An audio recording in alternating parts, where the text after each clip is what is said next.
Bom dia, gente, de novo.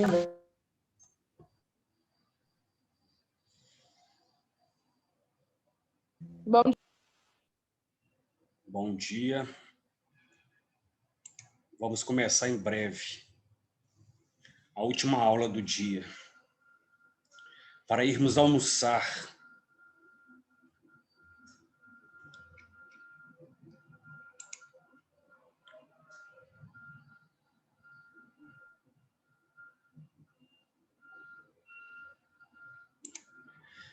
Bem, para quem não estava presente na aula passada, eu dei continuidade à discussão sobre o que é literatura.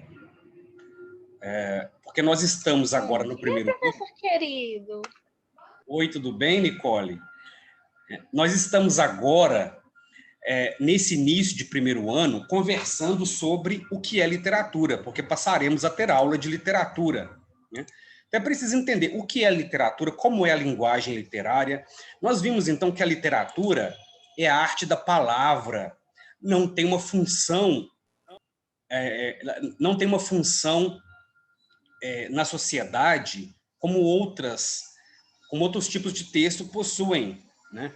Por isso a literatura tem mais liberdade para criar, porque ela não tem compromisso com a realidade, com a verdade. O compromisso dela é com a ficção, é com o uso da linguagem de forma criativa.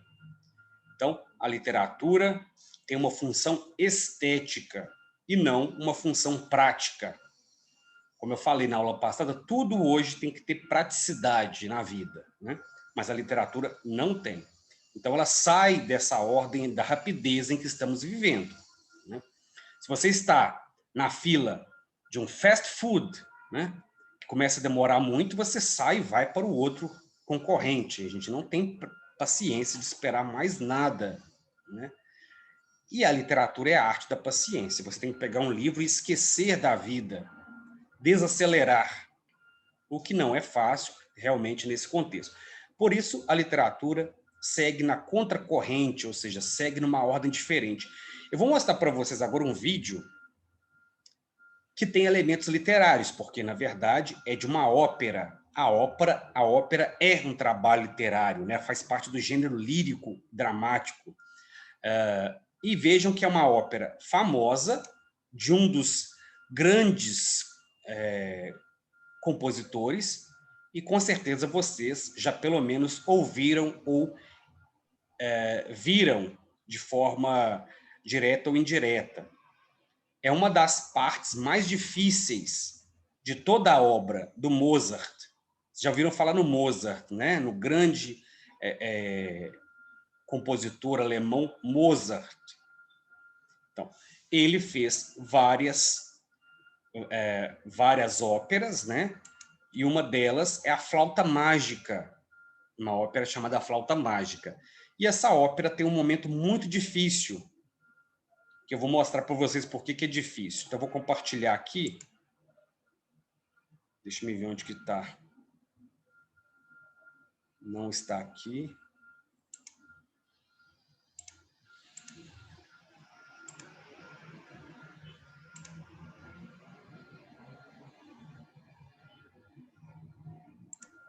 Bom dia, professor. Bom dia, Maria Eduarda. Foi mal atrás, a internet caiu e eu desisti de usar o meu computador, então eu instalei o aplicativo no celular. Tá certo, então. Eu vou compartilhar, então, com vocês essa maravilhosa área. O que é a área? É uma parte de uma ópera, tá? Essa área se chama Rainha da Noite, que está dentro da ópera A Flauta Mágica. Então, vamos assistir. Qual é o contexto dessa cena? A rainha, sempre nas histórias existe uma rainha má, né? A rainha ela dá uma faca para a filha matar um homem, né? E a filha se recusa a fazer isso. Então, nessa cena, ela amaldiçoa a sua filha.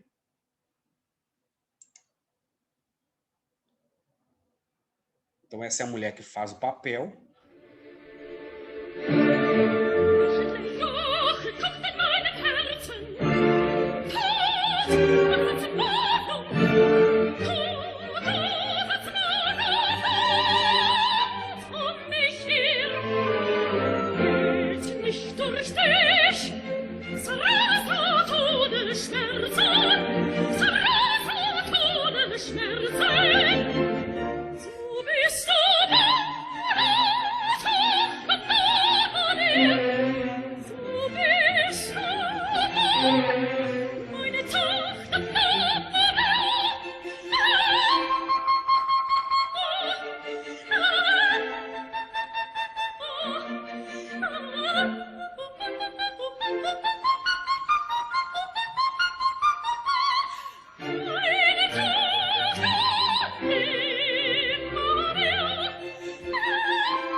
Então, vocês Como conheciam... assim? Eu achei que aquele trecho era de Barbie, que ela é uma fada que virou uma sereia. Eu lembro dessa parte. Como assim não é de Barbie? Você me enganou. Vocês Eu conheciam... conheço essa música só porque eu uso ela para treinar meu lírico. Ah, sim. Pois é, essa música é extremamente difícil de ser cantada. Por quê? Por conta desse som que ela emite, né? Que eu nem sei reproduzir. É dificílimo. Então, poucas cantoras se atrevem a fazer essa área, fazer a voz da rainha.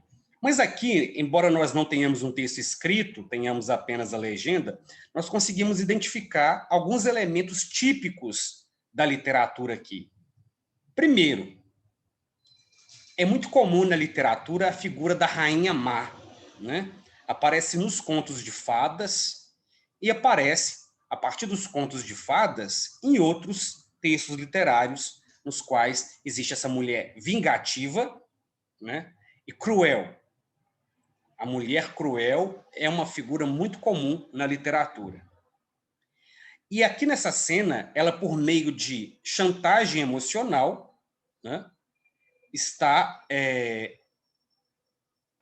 desafiando a sua filha a fazer algo que é matar um homem com uma faca. Aí você, mesmo sem conhecer a história, você pode imaginar como que ela quer que a filha mate esse homem. Aí nós pensamos lá na ficção como geralmente acontece. Como é para essa filha matar esse homem com essa faca? O que essa filha tem que fazer? Ela chegar lá, eu vim matar você. Degolado? Não, sim. Mas como que ela vai chegar a cometer esse ato sendo ela uma... Você crava a faca no coração. Não, ou mas na veia, depende. Sim, não é o ato em si como que ela vai chegar até esse rapaz, né, e enfiar a faca nele do nada, assim? Seduzindo ele. Isso, é pela sedução. Então nós chegamos a um elemento muito comum na literatura, que é como a mulher fisicamente, em geral, não é forte como o homem, ela na literatura, nas artes, nos filmes, etc., utiliza a sedução. Né? A sedução é uma forma de levar, de conseguir, né, capturar a atenção desse homem, por isso que essa moça é bonita, e no ato de sedução ela vai, então, degolá-lo, né, com essa faca. E a menina está se recusando a cometer esse ato tão cruel, né? Mas a mulher, por ser mãe, tem sobre ela uma relação de dominação, né? E utiliza aqui de algo também que aparece muito nas histórias, né, de ficção, principalmente aquelas que envolvem fantasia, que é maldição. Maldição, exatamente, a maldição. Então ela evoca todos os deuses do mal, né? E pragueja, que vai ali, naquele momento, amaldiçoar a filha, põe a mão na cabeça dela, que vai amaldiçoá-la caso ela não cumpra o que foi pedido. Então, veja melhor que... amaldiçoar do que fazer um controle mental sobre o filho. É fazer o quê? Um controle mental, literalmente. Isso, ela tem um controle mental sobre a menina, né? Ela tenta manipular a filha para que a filha cometa um homicídio em favor dela, porque ela não conseguiria... veja, aquela mulher, né, não conseguiria seduzir o rapaz. A filha conseguiria, que a filha tem, né, como é que eu vou dizer? Os atributos, né, da beleza, do carisma, da simpatia e tal, mas ela não conseguiria. Então, ela quer usar a filha como uma espécie de isca, né, para, assim, matar esse homem. Veja que isso não é nada de novo na literatura. é muito comum vermos esse tipo de trama, né? As novelas tratam disso, filmes e outras expressões artísticas, né? Bem, então, uma vez que nós vimos essas características, podemos definir que essa área, né, da Rainha da Noite é uma área literária.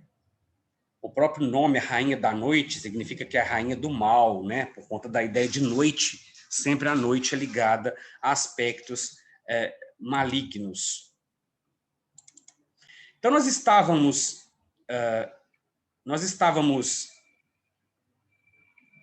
falando sobre como definir se um texto é literário ou não e quem define isso. Então, nós temos aqui alguns critérios novos, quando eu digo novos, é que surgem a partir do momento em que a literatura passa a ser consumida, novos critérios para identificar o texto literário. Um dos critérios é o critério histórico e o outro é o critério de produção e recepção. Vamos ver cada um deles.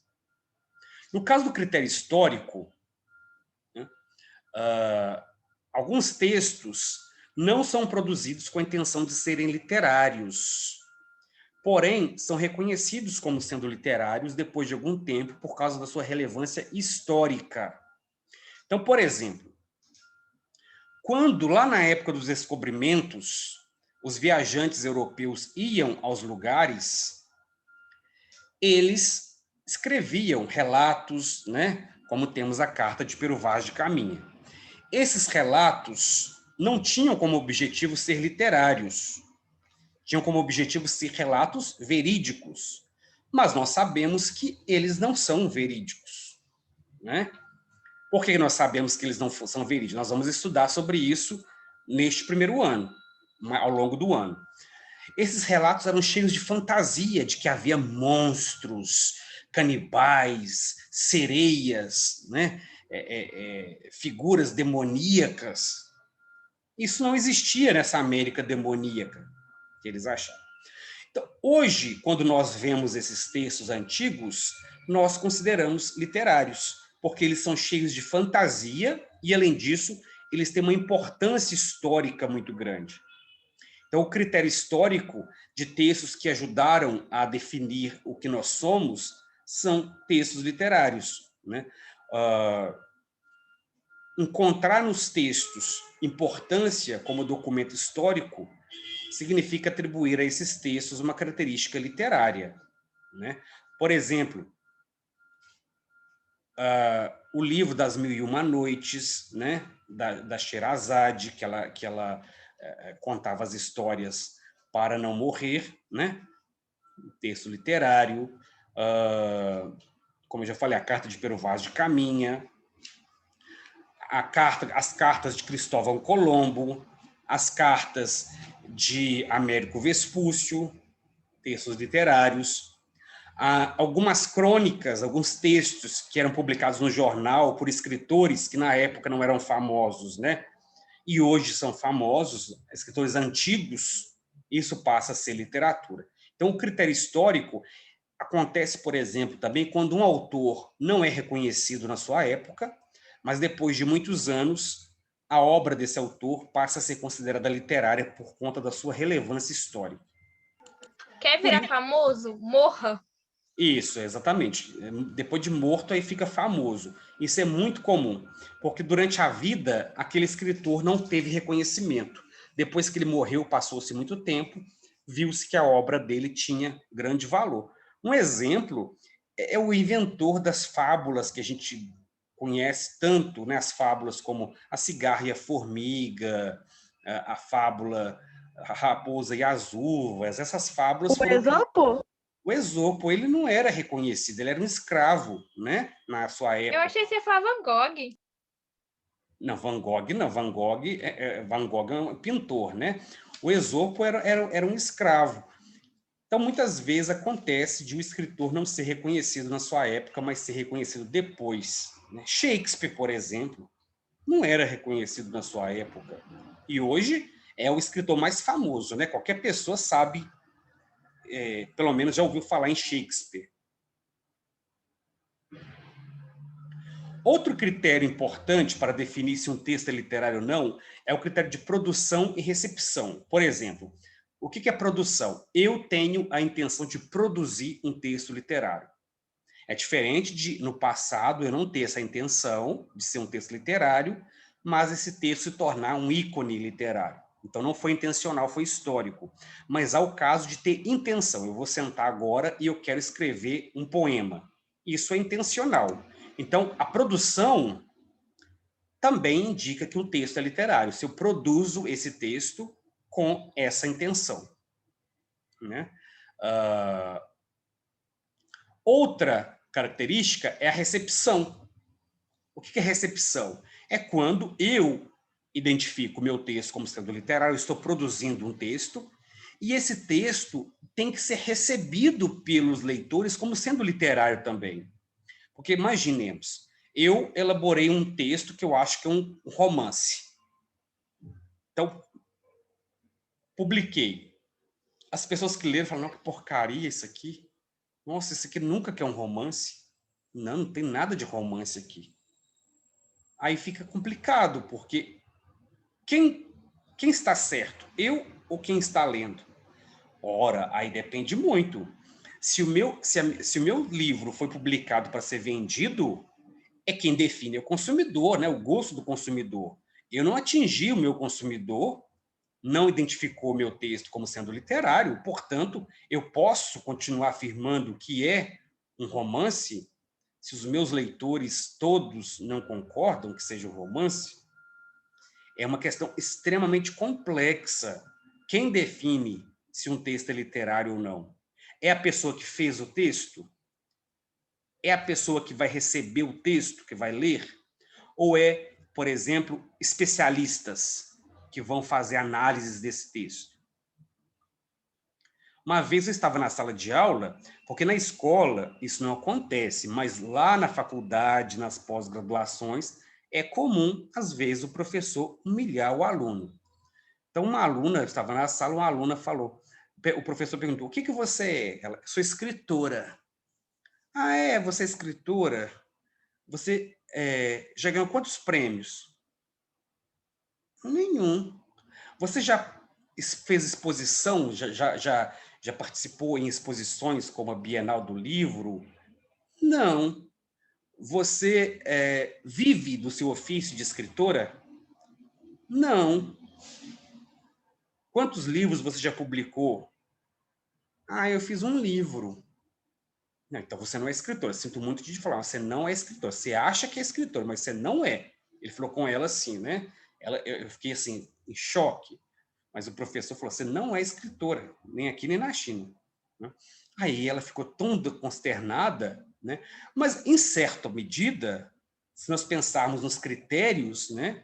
Ela realmente não se enquadraria como escritora, porque ela não vive do ofício de escrever, porque se eu sou escritor, mas eu escrevo somente nas horas vagas e eu sou um professor, na verdade, a minha profissão não é escritor, minha profissão é professor, porque o que me dá a garantia de vida, de sobrevivência material, é o fato de ser professor. Agora, se eu vivesse somente escrevendo romances, poemas, e isso me desse sustento, eu poderia dizer, então, que eu sou um escritor. Se eu tivesse também um reconhecimento, poderia dizer que eu sou um escritor. Então, são questões muito complexas. Mas e se a pessoa acha que ela é escritora mesmo? Eu tenho o direito de dizer, você não é escritor? Né? De jogar na cara assim, você não é escritor. Se a pessoa acha. Às vezes a mesma coisa, um ator, a pessoa diz, eu sou ator. Ah, você já fez quantas novelas? Nenhuma. Você já fez quantos filmes? Nenhum. Você já ganhou prêmios? Não. Então você não é ator. Mas se a pessoa acha que é ator ou que é atriz. Eu escuto muito isso. Quem que está falando? Porque, tipo, Maria Eduarda, porque é o seguinte, eu faço fã dublagem. Aham. Aí, uma vez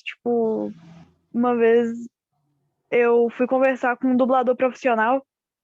Aí, eu só tava brincando lá e ele, você não é tão ruim, não é tão bom, mas eu acho que do jeito que você tá, você não tem futuro. Nossa. E ele começou a listar todos os defeitos, sendo que, tipo assim, eu só tava cantando uma música porque eu queria mesmo. Ah, entendi. É complicado, né?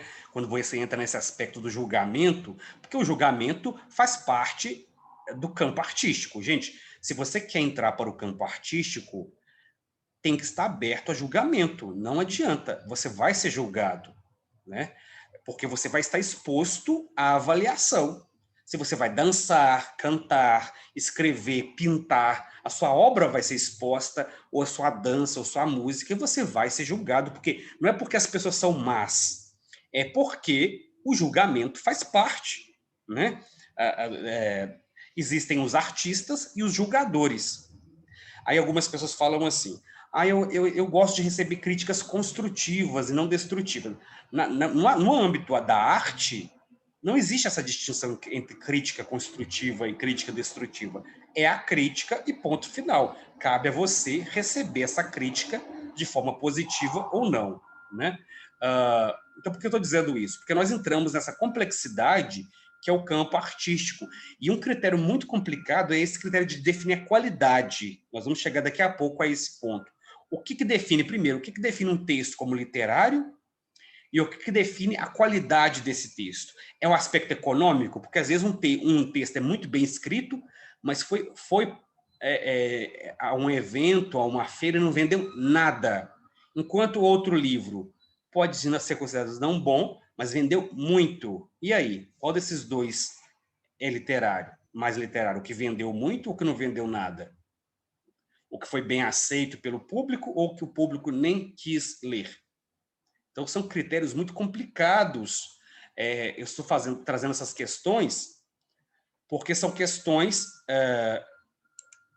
que não dá para a gente definir em poucas palavras. São questões muito complexas. Então, eu trago aqui para a nossa discussão uma citação do influenciador, youtuber Felipe Neto, né? Ele diz o seguinte: forçar adolescentes a lerem romantismo e realismo brasileiro é um desserviço das escolas para a literatura. Álvares de Azevedo e Machado de Assis não são para adolescentes. E forçar isso gera jovens que acham literatura um saco. O que vocês acham dessa afirmação? Concordam ou discordam dessa afirmação do Felipe Neto? Eu posso dar minha humilde opinião? Claro. Olha, eu meio que concordo com ele que esses textos são um pouco difíceis. Alguns são fáceis, mas se pegar a maioria deles, são difíceis de ler. Eu que peguei o Cortiço, estou um pouco penando com ele. Uhum. Então, em vez de forçar esses livros, você pode colocar lá, pode começar alguns mais fáceis, como o Apolo, que é fácil, e pegar livros popularizantes, o mais comuns, para a gente poder entrar nesse mundo, aí espalhando conhecimento. Uhum. Essa é a minha opinião. Sim, daqui a Eu pouco... tenho a minha opinião. Pode falar, quem é? Maria Eduarda. Sim, Maria Eduarda. Na minha opinião, eu acho que é o seguinte: ninguém deveria ser forçado a ler nada. Uhum. Por exemplo, basicamente, eu acho que é um pouco do que a Nicole falou. A gente devia ser incentivado a ler porque quer. Tipo, por exemplo, chegar para uma pessoa e perguntar: o que você gosta? O que você gosta? Ah, eu gosto disso, disso e disso.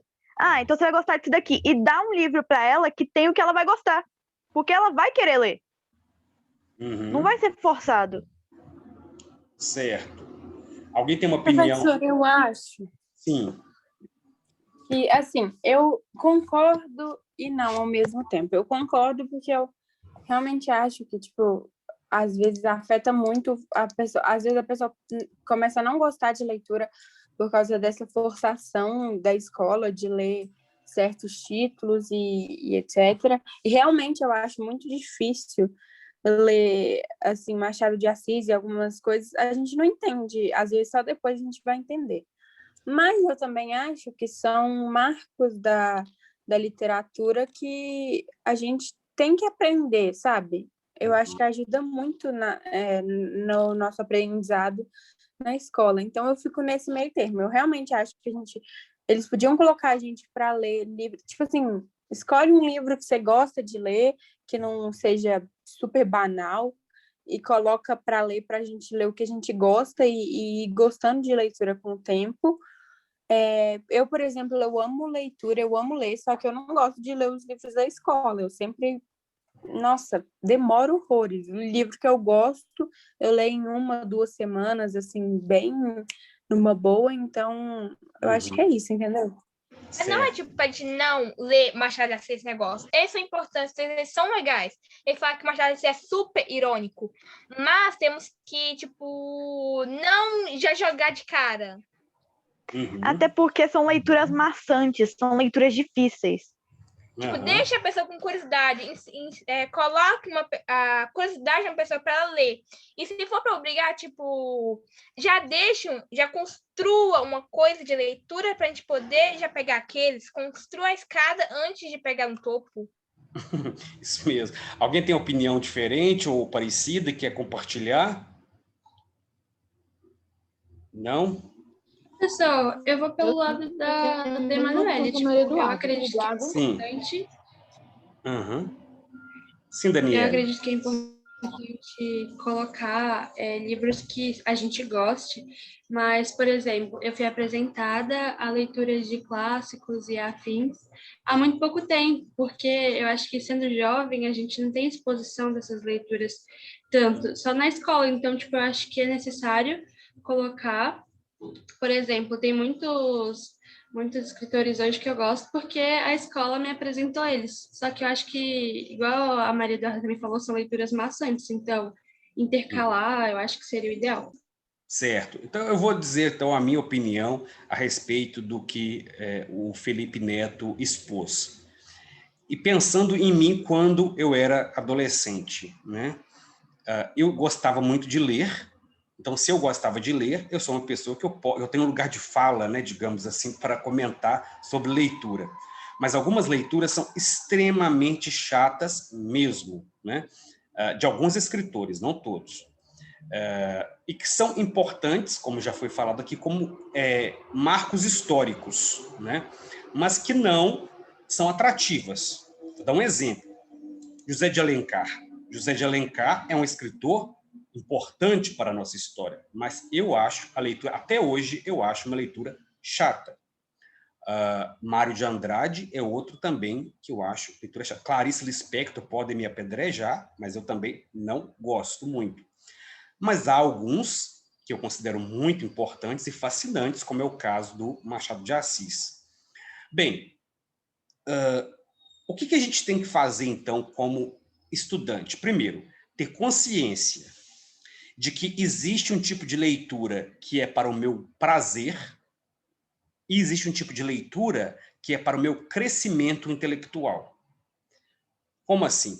Algumas leituras são leituras prazerosas, mas muitas vezes não acrescentam muito a nós, em termos de vocabulário, em termos de complexidade e de conhecimento sobre a tradição, sobre o mundo, etc.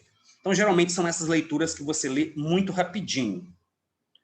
Então, nós chamamos de best-seller. São livros que vocês vão comprar e estão sempre lá na frente, que estão bem à frente nas livrarias. Então, são leituras que podem acrescentar, mas geralmente não acrescentam muito intelectualmente. Então, você tem que reconhecer, eu estou lendo esse livro porque eu gosto, mas eu não posso ler só esse tipo de livro. Eu também tenho que ter uma leitura que é mais de formação. Aí você tem aqueles livros que não são tão prazerosos de serem lidos, mas que você sabe que são importantes para a sua formação intelectual. Porque você só vai adquirir vocabulário, né, e conhecimento sobre a tradição lendo esses livros mais complexos. Porque eles são livros já que são, como é que eu vou dizer? São clássicos, né? O próprio nome já diz, clássico é tudo, né? Então, sabendo essa diferença, você sabe o quê? Eu preciso dosar, né? Aí eu estou lendo somente livro de best-seller. Eu estou errado? Não, de ler não, mas eu preciso também estar, digamos, numa balança, colocar numa balança o tipo de leitura. Para mim, esse é um ponto importante. Outro ponto é... Eu acho. Pode falar.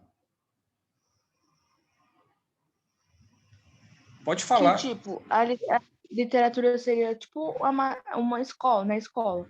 Tem Uhum. matérias que você gosta e tem matérias que você, tipo assim, não suporta, mas você precisa estar ali para você aprender e adquirir um aprendizado e um conhecimento maior. Então, vai Uhum. ser livro que eu não vou gostar de ler por nada. E tem livros que eu vou amar ler, que, tipo, eu vou ler nas minhas horas vagas, que é para me divertir mesmo. Mas Uhum. a gente sim precisa, eu acho que precisa intercalar, né? Para você ganhar um conhecimento, também É, para você se divertir. Porque se a gente for olhar só coisa, só de conhecimento que a gente não gosta, a gente não vai gostar da literatura, a gente não não vai vai. gostar de ler o livro. Então a Isso, gente não vai ler. isso. A gente vai se É sentir. igual escola. Isso. E como já foi falado aqui por algumas colegas, esses autores dos quais você gosta, né? Eles vão te instigar o gosto pela leitura. Então, quem sabe você começando a ler um livro como, sei lá, Senhor dos Anéis, Harry Potter, você vai se entusiasmar pelo ato de ler e daí você vai passar a outras leituras. Então é importante Tanto ter que foi assim que eu comecei. isso. Você já Então, viu o canal chama Mil e Um Livros Antes de Morrer? sim, sim, já vi sim, é muito importante. E também tem 1001 filmes antes de morrer e tal. Então você tem que pensar o seguinte: eu tenho que ter uma balança, e nessa balança eu tenho que ter dois pêndulos, né? Um dos livros que eu gosto de ler, mas eu sei que não acrescentam muito, né? E outros que eu gosto, não tanto, mas que acrescentam para a minha formação. Pronto. Feito isso, agora o que cabe ao professor fazer, na minha opinião, introduzir esses autores clássicos de forma agradável. Por exemplo, já foi mencionado aqui pela Nicole, Machado de Assis é um escritor extremamente difícil, mas é um escritor, gente, ele é um gênio. É o nosso maior gênio da literatura brasileira é Machado de Assis. Então, ele é obrigatório, não adianta fugir de Machado de Assis. Mas o que o professor pode fazer? Apresentar ao aluno Machado de Assis em doses homeopáticas. Então, apresento primeiro as crônicas, os contos curtos, como, por exemplo, foi mencionado aqui, o Apólogo, pela Nicole. É um conto curtinho e fácil de ser entendido.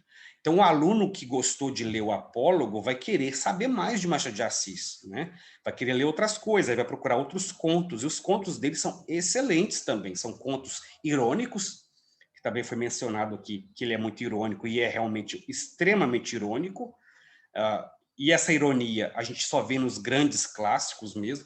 Então, ele tem essas qualidades. O professor vai introduzir aos poucos essas leituras e você vai se entusiasmando.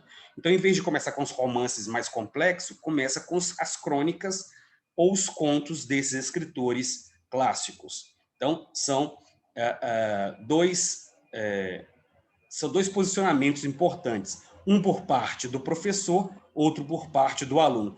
Nós vamos ter que deixar a continuação desse debate para a próxima aula, porque eu quero me aprofundar a outras... Professor, Oi. eu vou ser sincera aqui. Eu formei a minha opinião porque eu tomei birra de livro que escola pede. Porque é o seguinte, já teve muitos casos de, tipo, a turma decidir, queremos ler esse livro. Sim. E como eu estudava em escola cristã, as professoras vetavam todos os livros que a gente queria. Sei. E, tipo, elas falavam, escolhe. Tipo, elas falavam, escolha os livros que vocês querem ler. A gente escolhia, eles vetavam. Não, aí a questão de escolher é de ouvir as partes e se é para ouvir, né? Vamos ouvir. Eu vou ter que interromper agora essa conversa para fazer a chamada, né? Alden. Presente. Ana Carolina, Ana Júlia Duarte, presente, né? Ana Júlia Salatiel. Presente. Arthur Amorim, presente. Arthur Neves, presente. Caio Nunes. Presente. Caio Sattler. Presente. Daniel Airan. Presente, professor. Daniele, presente. Davi. Débora. Presente. Gabriel Nunes.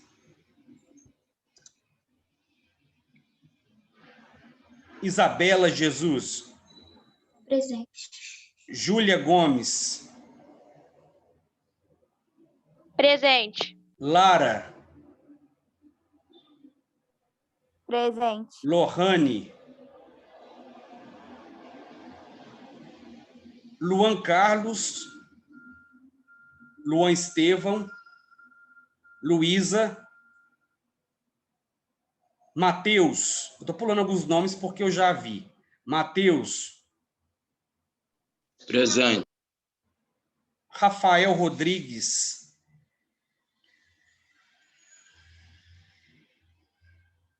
Rebeca. Presente. Thaís Rodrigues. Presente. Theo Tavares. Natan. Presente. Emily. Presente. Marielle.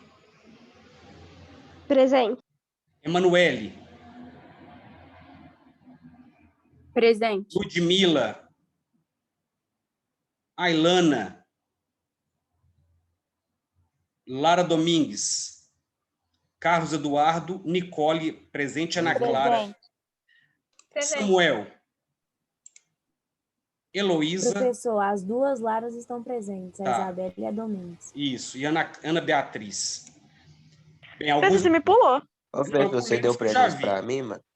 Ah, Deu tá. presença pra mim? Gente, os que eu não falei o nome, eu dei presença, porque eu já vi aqui. É porque não dá tempo de falar todos os nomes, e os que eu já fui vendo que estavam na aula, eu fui dando presença, ok? Então, eu vou encerrar por aqui a aula e até a próxima sexta-feira.